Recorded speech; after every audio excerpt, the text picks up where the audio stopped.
Greetings everyone. Obviously my name's Taj.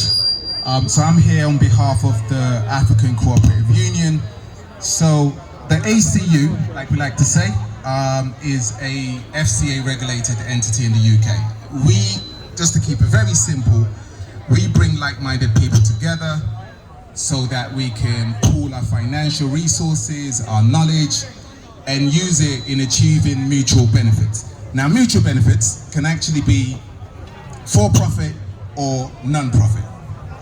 There's a lot of things that we need in our community to further the agenda, improve on our narrative. It could be schools, it could be universities, it could be apprenticeships, it could be IT, it could be agriculture, anything that is a need within our community, we talk to that. So what I'm hearing there is that there is a group imperative in a cooperative. So it's not just about an individual. So can we break down this thing around cooperatives a bit more? Can you tell us what a cooperative is? Yeah, I mean, the word cooperatives is just people cooperating with each other. It's not rocket science, it's something that we have been doing through millennia. It's just groups of people. Cooperatives, you can have farming cooperatives, you can have advertising cooperatives, you can have marketing cooperatives, you can have anything where a group of people decide to come together to form a collective of people. That can technically be a cooperative because it's just people cooperating to achieve something. Okay, so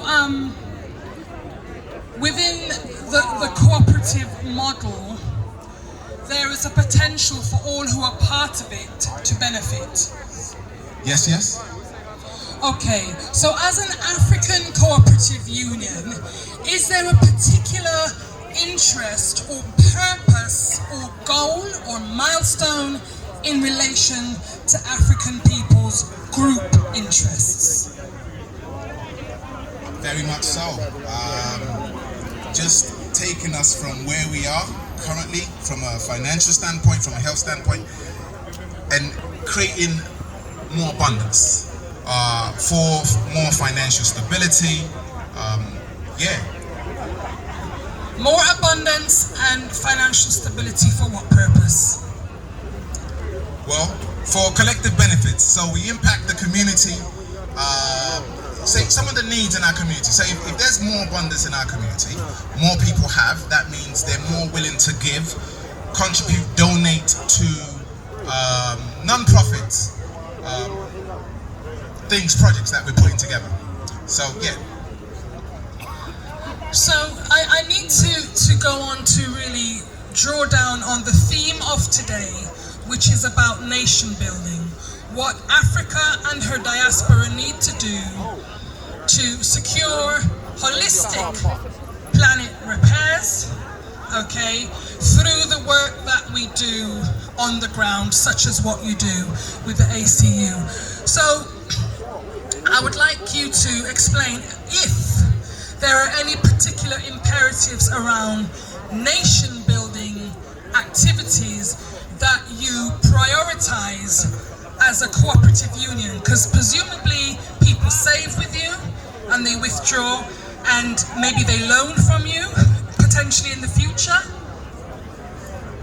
So currently you can park your money with the ACU by buying community shares.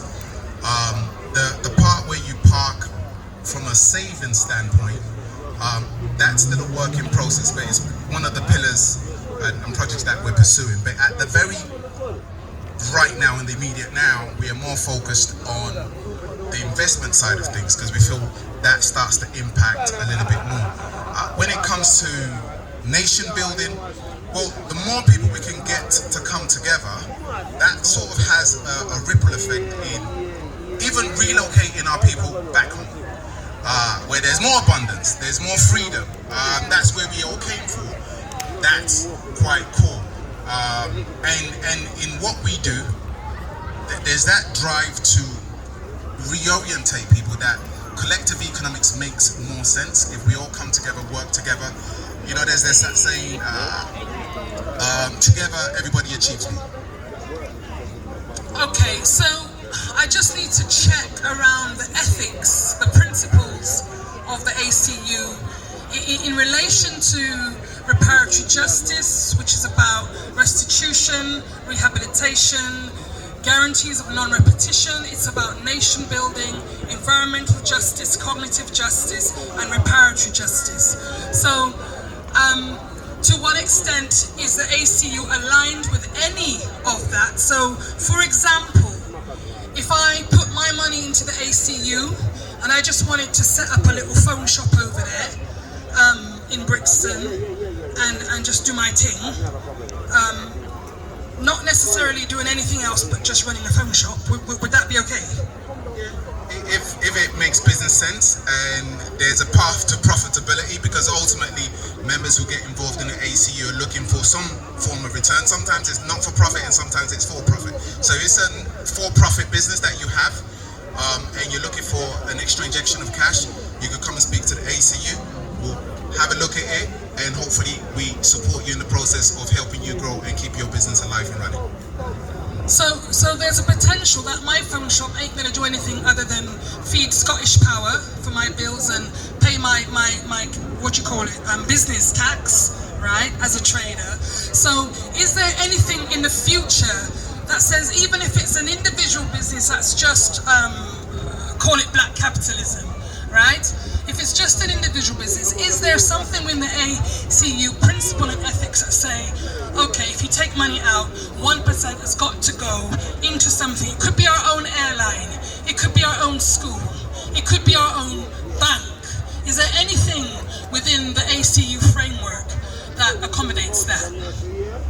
Well, this is why we're always looking for smart people to get involved and come up with these great ideas.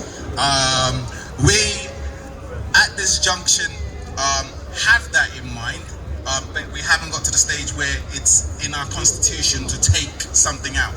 But the beautiful thing about cooperatives is it's run by its members. So if members come up with a great idea like what you just suggested, so if we're going to be investing in your business or as an organization, maybe 2% or 1% or 0.5% of any profits you make goes back to a much more bigger agenda, whether it could be feeding, sending kids to school who their parents can't afford it, or it's creating our own airline or something bigger than just self.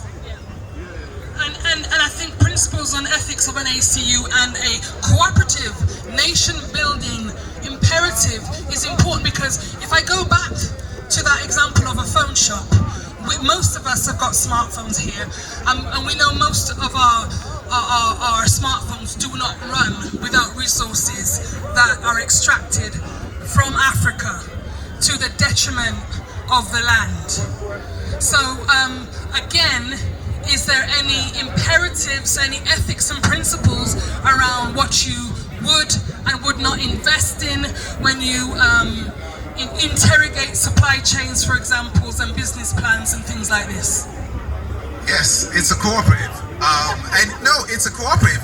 And truth be told, I don't make decisions. It's a group thing. So, of course, anything that's ethical, like you just made that example. We already know there's a lot of exploitation that's going on in Africa today, has been going on for yonks. Part of the model of the ACU is how do we get bigger faster and get more influence and clout to change some of those things, right? It's very important that we have impact. And us in the diaspora, we have a lot of influence. If we get organized enough, a lot of these things we can really start to strategically change what's going on. And do you see a role for supporting different structures that have nation-building imperatives, not individual business, but nation-building imperatives that look to build institutions, build international and intergenerational cooperatives? How does that look? Very much so. I mean, as we talk, we are in the process, at least the CEO is in the process, of starting talks of setting up a cooperative in Tanzania and Gambia. So we're at the beginning stages because it's corporates are very powerful because it's the power of the people, and I think corporates will take over the world. And in particular, it will work much more better as a much more better business model for Africans, and works in the interest of Africans. And from a standpoint of being in the UK, as we roll out, we have a lot of clout that can influence even people back home in the Caribbean, in Africa, to also take on that model and grow it further. Brother Taj, I don't want to interrogate you anymore today. Could you please point to where the ACU stall is, please? Thank you very much for having us. So the ACU store, that's where we are over there right at the beginning. Just come over, come talk to us, ask as many questions as you want, just so you can get that level of, what's it called? The level of understanding, overstanding, and confidence. Thank you. I look forward to you developing your policy as a cooperative around corporate economics for nation building endeavors. I really look forward to being part of that. This is actually being recorded, so I'm going to make sure we action it actually.